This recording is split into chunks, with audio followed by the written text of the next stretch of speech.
राजनीति एक ऐसा शब्द जिसे समझना अक्सर बड़ा मुश्किल लगता है ना। लेकिन क्या हो अगर चंद लाइनों की एक गजल ही इसकी पूरी की पूरी सच्चाई हमारे सामने लाकर रख दे। आज हम लेखक ज़रीफ जी की एक ऐसी ही दमदार गजल को समझने वाले हैं जो सियासत के इस खेल को परत तर परत खोलती है। और ये रही गजल की पहली लाइन, जो कोई भूमिका नहीं बांधती, सीधा मुद्दे की बात करती है। सियासत के शहर में अजीब सा अफसाना है। ये लाइन सुनते ही जहन में एक सवाल उठता है, आखिर वो कौन सी अजीब कहानी है जो राजनीति के शहर में चल रही है। चलिए इसी सवाल का जवाब ढूंढते हैं। तो चलिए शुरू करते हैं। गजल का जो पहला हिस्सा है वो इस अजीब अफसाने की मतलब इस अजीब कहानी की नींव रखता है। यहाँ शायर ये बताने वाले हैं कि ये झूठ की कहानी असल में है क्या। मतलब शायर यहाँ कोई लाग लपेट नहीं रख रहे हैं, बात एकदम सीधी और साफ है। राजनीति की दुनिया में जो जितना बड़ा झूठा वही सबसे ज्यादा बुद्धिमान या कहिए सयाना माना जाता है। यानी यहाँ सच्चाई का नहीं बल्कि धोखे का सिक्का चलता है। और ये जो सयाना शब्द का इस्तेमाल है ना, ये बहुत कमाल का है। देखिए, आमतौर पर हम सयाना होने को एक अच्छी बात मानते हैं, समझदार होना, लेकिन यहाँ शायर ने इसे बिल्कुल पलट दिया है। यहाँ इसका मतलब है चालाक, धोखेबाज। राजनीति पर इससे बड़ा तंज और क्या होगा। अच्छा, तो अगर ये मान लिया जाए कि सियासत में झूठ ही सबसे बड़ी समझदारी है, तो सवाल उठता है कि इसे इस्तेमाल कैसे किया जाता है। गजल का अगला हिस्सा हमें इसी धोखे के पहले हथियार से मिलवाता है। और ये देखिए, राजनीति का एक क्लासिक पैंथरा, मीठे मीठे वादे, है ना। लोगों का दिल जीतने के लिए क्या कुछ नहीं कहा जाता, बड़ी बड़ी लुभावनी बातें। लेकिन जब उन वादों को पूरा करने की, हक देने की बारी आती है, तो जवाब में क्या मिलता है? सिर्फ बहाने। तो ये एक ऐसा चक्र बन जाता है जो कभी खत्म ही नहीं होता। पहला कदम, मीठे वादों से दिल जीतो। दूसरा, लोगों का समर्थन और विश्वास हासिल कर लो। और तीसरा, जब काम करने का वक्त आए तो बस बहाने बना दो। और ये सिलसिला यूं ही चलता रहता है। तो वादे तो एक तरीका हो गया, पर शायर यही नहीं रुकते। अब वो एक और भी ज्यादा खतरनाक राजनीतिक रणनीति की तरफ इशारा कर रहे हैं, और वो है लोगों को बांटकर राज करना। यहाँ शायर बहुत साफ साफ उन तरीकों को सामने रख रहे हैं जिनसे सबसे कमजोर लोगों को, मतलब गरीबों को, गुमराह किया जाता है। कैसे? धर्म और जाति के नाम पर इन नाजुक मुद्दों को उठाकर उनकी असली जरूरतों और उम्मीदों से ध्यान ही भटका दिया जाता है। तो ये जो बांटने वाली रणनीति है वो काम कैसे करती है? देखिए, धर्म और जाति का सहारा लिया जाता है, निशाना बनाया जाता है गरीबों की उम्मीदों को, और नतीजा क्या निकलता है? सिर्फ धोखा।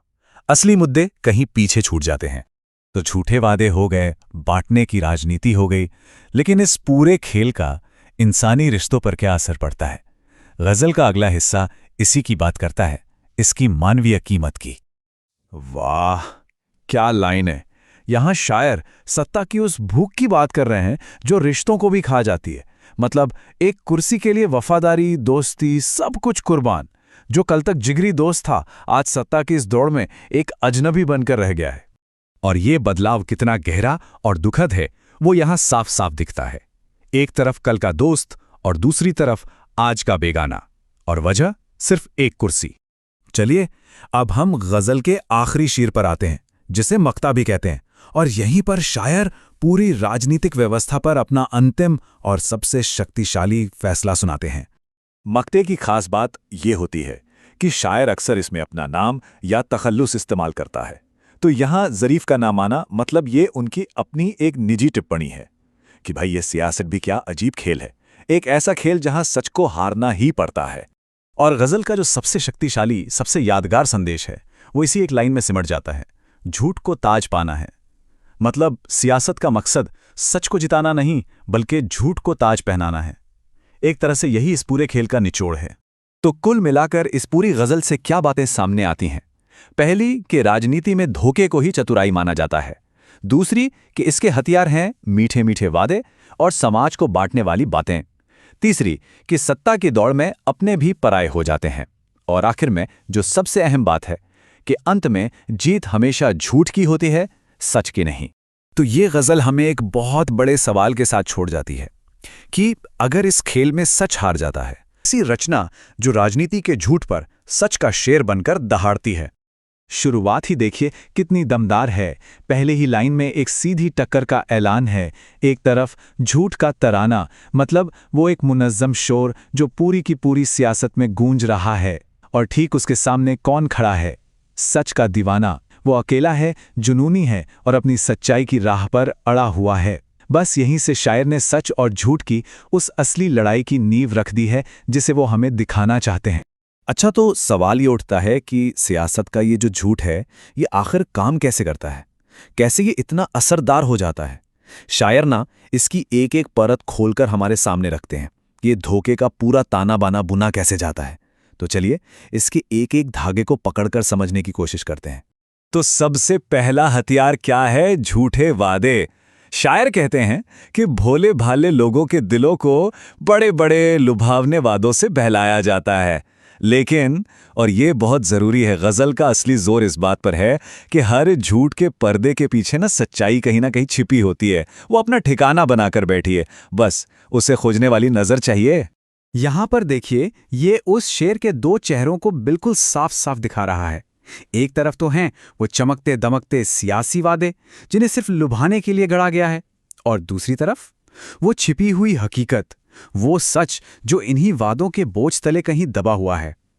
ये हमें एक बहुत बड़ी बात याद दिलाता है कि जो चीज़ सतह पर दिखती है जरूरी नहीं कि वही सच हो। असलियत तो अक्सर उससे कहीं ज्यादा गहरी होती है। अब आता है दूसरा हथियार, और शायद सबसे खतरनाक, वो है विभाजन।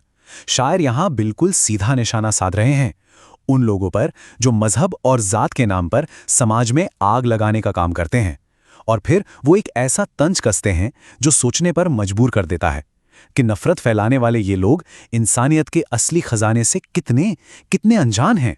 शायर ने तो साफ साफ इन दो चीजों को विभाजन के हथियार का नाम दे दिया है। कौन सी दो चीजें? धर्म और जाति। उनके कहने का मतलब साफ है कि इन्हें सिर्फ और सिर्फ सत्ता पाने के लिए एक टूल की तरह इस्तेमाल किया जाता है, ताकि लोगों को एक दूसरे के खिलाफ खड़ा किया जा सके। और इस बंटवारे वाली सोच के जवाब में शायर एक बहुत ही पावरफुल, एक यूनिवर्सल आइडिया सामने रखते हैं। वो कहते हैं, इंसानियत सबसे बड़ा खजाना है। सच कहूं तो यही लाइन इस पूरी गजल का दिल है। ये एक सीधी सी बात याद दिलाती है कि हम सबकी जो साझा इंसानियत है ना, वो किसी भी बनाई हुई बंटवारे की लकीर से कहीं ज्यादा कीमती है।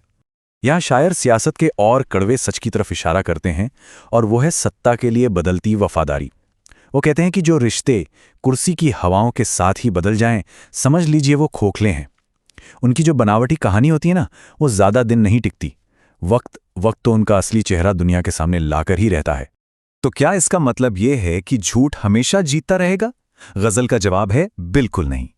अब हम इस गजल के उस हिस्से की तरफ बढ़ रहे हैं जहां शायर एक तरह से झूठ की अंतिम हार की भविष्यवाणी करते हैं। ये बहुत दिलचस्प होने वाला है। ये शेर, ये इस गजल का सेंट्रल आइडिया है। शायर यहां एक कमाल की कल्पना करते हैं। वो इसे कहते हैं सच की अदालत। हाँ, हो सकता है कि झूठ को पॉलिटिक्स के मैदान में थोड़ी देर के लिए, कुछ पल के लिए जीत मिल जाए, लेकिन आखिर में जब मामला इस सच की अदालत में पहुंचता है ना, तो हर झूठ की हार तय है। यह दिखाता है कि शायर का न्याय और सच्चाई में कितना गहरा विश्वास है। ये जो सच की अदालत का आइडिया है ना, इसे हम 3 आसान स्टेप्स में समझ सकते हैं। स्टेप 1, झूठ को पॉलिटिकल मैदान में एक टेम्पररी जीत मिलती है। स्टेप 2, फिर उसे उस मेटाफोरिकल सच की अदालत के सामने लाया जाता है। और स्टेप 3, आखिरकार उसका सामना सच्चाई से होता है और उसकी हार पक्की हो जाती है। मतलब ये झूठ की पूरी लाइफ साइकिल को कितनी सफाई से दिखा देता है ना? ठीक है, मान लिया कि सियासत में झूठ का तराना है, पर इसका जवाब क्या है? तो अब हम गजल के आखिरी हिस्से में आ गए हैं, जहां शायर हमें सिर्फ प्रॉब्लम नहीं बताते, बल्कि एक सॉल्यूशन भी देते हैं, एक नया तराना लिखने का रास्ता दिखाते हैं। और यह है गजल का आखिरी शेर, जिसे मक्ता भी कहते हैं। इसमें शायर जरीफ, जो कि उनका पेन नेम है, एक तरह से खुद से ही बात कर रहे हैं। वो खुद को हिम्मत देते हुए कहते हैं, जरीफ, दुनिया से डरे बिना सच लिखो। और क्यों? क्योंकि तुम्हारी कलम से निकला हुआ हर एक लफ्ज अपने आप में एक छोटा सा मगर बहुत शक्तिशाली तराना है। एक ऐसा तराना जो उस बड़े वाले झूठ के तराने का मुकाबला कर सकता है। और पता है, इसी में इस गजल का सबसे जरूरी सबक छिपा है। शायर का मकसद सिर्फ झूठ को चुप कराना नहीं है, बल्कि उससे कहीं ज्यादा ताकतवर सच लिखना है। ये सिर्फ सच बोलने की बात नहीं है, ये हिम्मत के साथ, साहस के साथ अपना सच रचने की बात है। और आखिर में ये गजल सवाल को हम पर ही छोड़ देती है। सियासत के इस शोर भरे शहर में हम कौन सा तराना चुनेंगे? क्या हम भी उसी झूठ के तराने में अपनी आवाज मिला देंगे, या फिर अपनी कलम उठाकर सच्चाई का एक नया अपना तराना लिखेंगे? इस सवाल का जवाब कहीं बाहर नहीं, हम सबके अंदर ही मौजूद